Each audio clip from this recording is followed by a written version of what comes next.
स्वागत है दोस्तों आपका आज की वीडियो में। और आज हम बात करेंगे फाइनल डेस्टिनेशन सीरीज़ की। तो दोबारा से लेट हो गया है। फाइनल डेस्टिनेशन ब्लड लाइन्स आए हुए कुछ दिन हो गए हैं, लेकिन मैं रिव्यू नहीं कर पाया। और बहुत ही मज़ेदार सीरीज़ 20 साल होने को आ रहे हैं, 20 साल से चली आ रही है। आइए देखते हैं मेरे हिसाब से मुझे क्या पर्सनली बेस्ट लगे और कौन से वाला सही नहीं लगा। तो शुरू करते हैं। मेरे हिसाब से सारी मूवीज़ अच्छी है। इस सीरीज़ में कोई ख़राब मूवी एज़ पर ऐसे ख़राब करके कोई मूवी नहीं है, जहाँ तक मेरी थिंकिंग है। अगर मैं रैंकिंग दूँ तो सबसे 6 नंबर पर मैं रखूँगा ओरिजिनल फाइनल डेस्टिनेशन मूवी को। वैसे तो ये मूवी ने हमें इस फार्मूले से इंट्रोड्यूस किया, लेकिन आप देखते हैं क्योंकि ये फ़र्स्ट टाइम है और इस तरह की मूवी और कॉन्सेप्ट नया था, तो बहुत सारी दूसरी चीज़ें भी, दूसरा मसाला भी उन्होंने मिलाया था कि क्योंकि उन्हें पता नहीं था ये फार्मूला कैसे चलेगा, क्या चीज़ें लोगों को पसंद आएगी। ये मूवी बेसिकली एक एक्सपेरिमेंट ग्राउंड है कि क्या होना चाहिए और क्या नहीं होना चाहिए इस सीरीज़ में। और वहाँ से फिर उन्होंने उसको नेक्स्ट लेवल पर रिफ़ाइन किया है। और मूवी अब थोड़ी सी डेटेड लगती है, आपको पुरानी लगती है ऑब्वियसली, क्योंकि 20 साल से ज़्यादा हो गए हैं पहली मूवी को आए हुए। और इफ़ेक्ट्स वगैरह भी थोड़े अब पुराने लगते हैं। नेक्स्ट मूवी नंबर 5 पे मैं रैंक दूंगा लेटेस्ट आई 2025 में फाइनल डेस्टिनेशन ब्लड लाइन्स को। जी हाँ, लेटेस्ट मूवी है। मुझे लगा गिवन हम आज के दौर में हैं और बहुत क्रिएटिव तरीके दिखाए जा सकते थे। और यूनिकनेस थोड़ा सा इस मूवी में ये था कि एक ही फैमिली के लोग मर रहे हैं। और हमें कोर रीज़न बताया गया है इस पूरी फ्रेंचाइज़ का कि क्यों ये फ्रेंचाइज स्टार्ट हुई और डेथ इन लोगों के पीछे क्यों पड़ी है, कहाँ से पड़ी है, और इन्हीं लोगों को क्यों टारगेट करती है। और हमें फाइनली जो कॉर्नर होते हैं, कॉर्नर का किरदार होता है जेबी का, आपको इस मूवी में उनकी पूरी एक ओरिजिन स्टोरी दी गई है कि वो कौन है और वो ये सब कुछ अक्सर हम सीरीज़ में देखते हैं, वो लोगों को गाइड करते हैं, तो वो इन्हें इतना क्यों पता है ये हमें फाइनली रिवील होता है इस मूवी में। तो बहुत ही मज़ेदार है।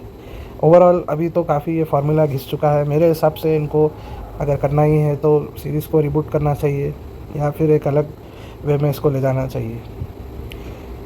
नेक्स्ट मूवी नंबर 4 पर मैं रखूँगा फाइनल डेस्टिनेशन 3 को। मूवी अच्छी थी। इस बार कुछ अलग फार्मूला लगाने की कोशिश की उन्होंने, डिफरेंट कैरेक्टर्स लाए। फ़्लाइट से रिलेशन नहीं था, रोलर कोस्टर से कुछ रिलेशन था कि रोलर कोस्टर पे मेन हादसा होता है जो होने से वो बचा लेते हैं। तो इससे इनको एक बहाना मिल गया। 1 और 2 कनेक्टेड थे जैसे आप जानते हैं, तो अब उन्होंने बहुत अच्छा किया कि 3 को 1 और 2 से कनेक्ट नहीं किया। और टैनिंग बेड वाला सीन इस मूवी में मेरे लिए यादगार है, सबसे ज़्यादा मुझे वही याद आता है।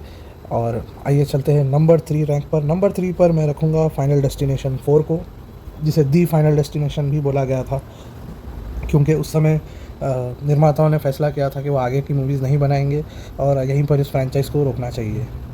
तो मुझे लगता है ये भी बहुत अच्छी मूवी है। इस मूवी में बहुत अच्छे सीन्स हैं, ब्रूटल डेथ सीन्स हैं। वो पूल वाला सीन भाई साहब, और जो थिएटर वाला सीन है मुझे आज भी याद आता है। बहुत ही शानदार सीन्स हैं। और नंबर 2 पर मैं रख रहा हूँ फाइनल डेस्टिनेशन 5 को।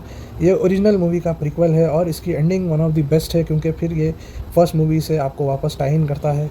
और इस मूवी के इफ़ेक्ट्स और सब कुछ बहुत ही इम्प्रूव्ड है अगर आप कंपेयर करें बाकी की सीरीज़ से, क्योंकि ये बहुत सालों बाद 2000 आई थिंक 11 में ये आई थी, 11 या 12 में, जबकि फाइनल डेस्टिनेशन 4 भी काफ़ी पुरानी है, 2008 या 9 की कुछ है।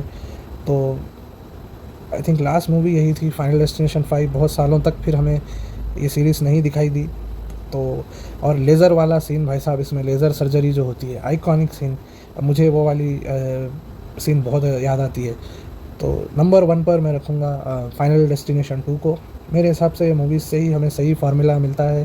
फ़िल्म मेकर्स को समझ आ गया है कि क्या रखना है, क्या हटाना है। इस मूवी की पेसिंग बहुत अच्छी है मेरे हिसाब से। इस मूवी फ्रेंचाइज़ की, फाइनल डेस्टिनेशन फ्रेंचाइज़ की जो पहचान है, जो सीन देखते ही आप समझ जाते हैं। जी हाँ, हम बात कर रहे हैं वही सीन की जहाँ पर उस ट्रक में से लॉग्स गिरते हैं। भाई साहब, ये सीन इस पूरी फ्रेंचाइज़ की पहचान बन गया है और ये आइकॉनिक सीन इसी मूवी से आता है। तो ये तो कोई भूल नहीं सकता है। और जब भी हम बात करते हैं इस सीरीज़ की तो पहला हमारा दिमाग वहीं जाता है, उसके बाद फिर हमें दूसरे लोगों के डेथ्स वगैरह याद आते हैं। अक्सर लोगों की बात कर रहा हूँ। तो बहुत ही शानदार सीरीज़, देखकर मज़ा आ गया। उम्मीद करते हैं कि अब मेन प्लॉट से टाई इन ये नहीं करेंगे, कुछ नया करने की ज़रूरत है। अब वही एग्जैक्ट फार्मूला नहीं चल रहा।